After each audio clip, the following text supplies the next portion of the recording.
Fala galerinha, tudo bem com vocês? Bem, antes de tudo, eu gostaria de agradecer a cada um de vocês que já se inscreveram no nosso canal. Obrigado pela força que vocês estão dando. Obrigado por curtir e compartilhar o conteúdo desse material. Muito obrigado, galera. Mas você que ainda não se inscreveu, que ainda não conhece o nosso canal, visite, conheça um pouco mais e se inscreva nesse canal. Vamos lá? Eu conto com a força de cada um de vocês. Muito bem, nós estamos em um momento onde nós estamos compartilhando materiais dos nossos amigos da Brasil Paralelo. E o vídeo de hoje vocês vão gostar demais, um conteúdo especial, muito bom mesmo. Então, pessoal, antes do vídeo, não esqueça de curtir, de compartilhar e de se inscrever no nosso canal. Bora pro vídeo?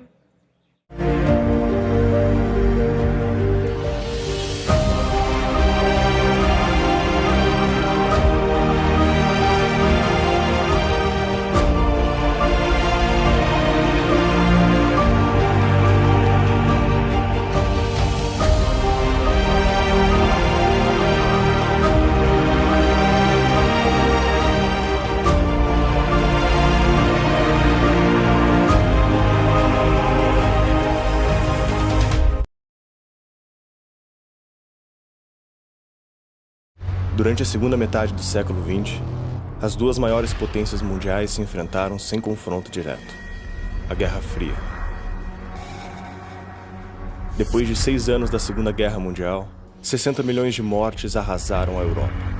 Duas grandes potências saem vencedoras: os Estados Unidos e a União Soviética.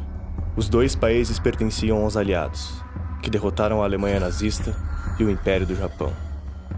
Mas, olha, tão logo terminou, se armou a confusão, porque entre os vencedores estavam dois inimigos figadais, que eram os Estados Unidos e a União Soviética. Eles se enfrentavam em tudo e passaram a se enfrentar com muito mais intensidade. A União das Repúblicas Socialistas Soviéticas era resultado do avanço da Rússia comunista e já dominava 15 países. E continua tomando a Europa e o que mais ele podia, e todos os países balcânicos. Assaltos a bancos e agitações nos quartéis do exército imperial russo. A revolução assassina brutalmente a família imperial Romanov para implementar uma ditadura que tinha Lenin como deus e Stalin e Trotsky como papas vermelhos. Os soviéticos desenvolvem um plano para conquistar o mundo e implantar o comunismo em todos os países. O reino do terror vermelho se espalha nas décadas seguintes. O Holodomor e os Gulags são alguns dos genocídios que resultam das ditaduras totalitárias. A doutrina iniciada por Lenin é levada adiante por Stalin. Ainda não tinha essa visão de abrir os arquivos de Moscou, saber o que era comunismo, saber o que era um Gulag, saber o que era Holodomor, como nós sabemos hoje. Do outro lado do mundo, o Ocidente. Os Estados Unidos da América construíram uma democracia liberal baseada na sociedade de mercado e dos valores cristãos. A maior indústria e maior economia do mundo, é também o único país a ter armas nucleares, sendo a força imprescindível que derrotou os nazistas. Os Estados Unidos surgem no pós-guerra na liderança do Ocidente. Para reativar a economia dos países europeus devastados, os americanos propõem o Plano Marshall, oferecendo empréstimos a juros baixos. Então todo o ouro migrou para os Estados Unidos. Fazia sentido que os Estados Unidos virassem, então, o centro, a referência mundial de reservas e de moeda. E foi isso que aconteceu. Com o término da Segunda Guerra Mundial se aproximando, Franklin Roosevelt, Winston Churchill e Joseph Stalin se reúnem na Conferência de Alta para discutir as fronteiras da Europa, depois da devastação nazista.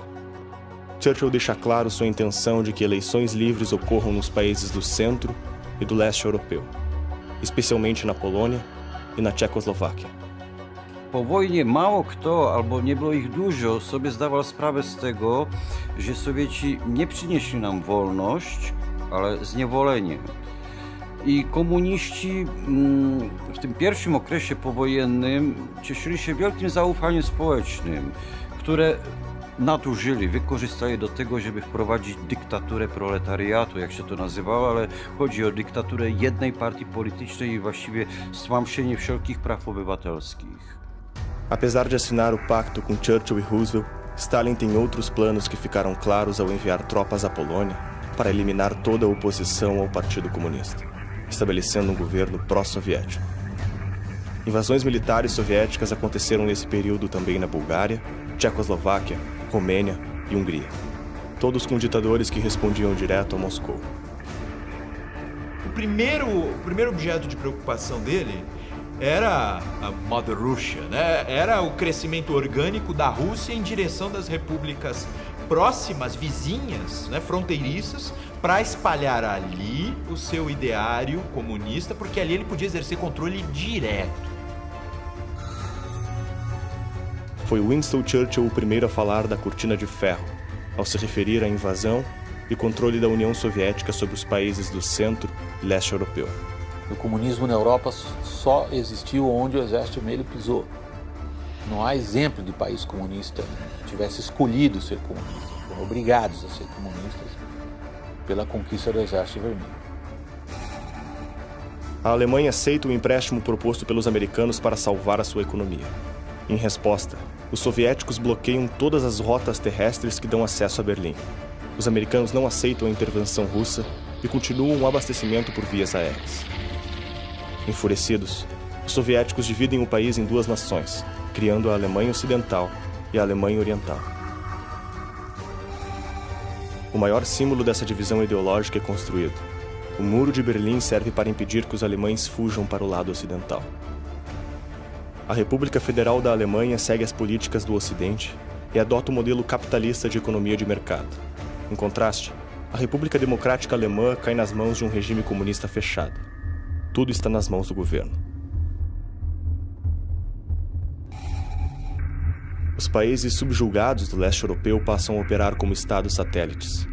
Não pertencem à União Soviética, mas obedecem às ordens de Stalin. O Partido Comunista da União Soviética comandava os partidos comunistas dos outros países. Isso não tenho dúvida. E os partidos comunistas desses países controlavam seu aparato de repressão. Qualquer revolta ou protesto contra Moscou era brutalmente reprimida pelo Exército Vermelho. Os presos eram mortos e torturados. Asi 45 přece jenom bylo ještě krátké období, kdy Československo bylo postupně sovětizováno, nebylo to tak brutální náraz jako v Polsku nebo v Maďarsku, kde se dá říct, že ten komunismus byl vlastně přiveden na bodácích nebo prostě tam. As tensões aumentam e o medo se espalha pelo mundo. As duas ideologias passam a disputar cada palmo do planeta Terra, nos campos da ciência, da indústria, do espaço, do esporte e na força bélica. A União Soviética produz a sua primeira bomba atômica. Agora as duas potências tinham força para explodir o mundo. Um conflito direto seria o último. Então, esses dois lados da Guerra Fria, o equilíbrio internacional planetário em torno da dissuasão do terror nuclear, e o outro do ponto de vista das ideias. No mesmo ano, países ocidentais criam a OTAN, uma aliança militar para combater a ameaça comunista, que agora era nuclear. Tomou conta da opinião pública mundial, era assunto dos jornais, a ameaça nuclear. Os países, os dois blocos que se constituíram logo após o término da Segunda Guerra Mundial, começaram a se armar loucamente, estocando armamento nuclear e procurando pontos estratégicos. Na China, depois de 3 anos de guerra civil, a revolução vence os nacionalistas que se refugiam em Taiwan. A União Soviética ganhou um aliado importante. Mal ele falou, eu vou tomar o poder, eu vou aplicar os princípios marxistas ao campo. A Coreia do Norte, armada pela União Soviética e pela China, ataca a Coreia do Sul, que se salva ao receber ajuda de uma coalizão liderada pelos Estados Unidos. Depois de 3 anos de conflito, um cessar-fogo interrompe a guerra, mas deixa mais um país dividido em 2. Ficou a parte norte com a Rússia e a parte sul com os Estados Unidos. Se alguém quer saber no que dá o comunismo e no que dá uma economia aberta, dá uma olhada nos dois países 70 anos depois, mas não precisa recuar tanto tempo. Poucos anos depois já se notavam as diferenças. o mundo assistia a guerras civis e revoluções comunistas pelo mundo todo, como no Vietnã, Grécia, Turquia, Espanha e futuramente no Irã, Nicarágua, Argentina, Cuba, Egito, diversos países da África, Itália, Guatemala, Haiti, Paraguai, Filipinas, Chile, Indonésia, entre dezenas de outros conflitos. Para mostrar que se a guerra é dita fria, ela tinha uma temperatura altíssima em alguns lugares do planeta. Na verdade, era guerra by proxy, como falam os americanos, né? Era o tempo inteiro guerra by proxy. Você tinha algum país ou algum grupo representando o A e o outro representando o B, e esses dois proxies ficavam brigando, mas na verdade quem estava frio era a União Soviética e os Estados Unidos aqui por trás, alimentando esse processo. A União Soviética organiza sua própria aliança militar, o Pacto de Varsóvia. A corrida armamentista aumenta e a União Soviética instala mísseis apontados para toda a Europa. As nações europeias fazem o mesmo. Se organizaram. As forças militares do lado democrático do Ocidente se organizaram na OTAN e as forças militares do lado comunista se organizaram no Pacto de Varsóvia. Os Estados Unidos protegem as Américas do comunismo, até que Fidel e sua guerrilha tomam o poder em Cuba e declaram aliança com a União Soviética. É o primeiro país do continente americano a cair nas mãos de Moscou, e seria a base de treinamento para a sua expansão a toda a América Latina. A Revolução Cubana, a chegada de Fidel Castro ao poder, aguçou as preocupações de todo o Ocidente e de toda a América livre, não comunista, em relação ao risco que representava. E começou a exportar a Revolução para outros países da América Latina. Soldados, navios e mísseis soviéticos são enviados a Cuba e apontados em direção aos Estados Unidos. A Marinha Americana se posiciona e as duas potências estão a um passo de estourar um conflito direto. A única coisa que impede a Terceira Guerra Mundial é o medo da bomba atômica.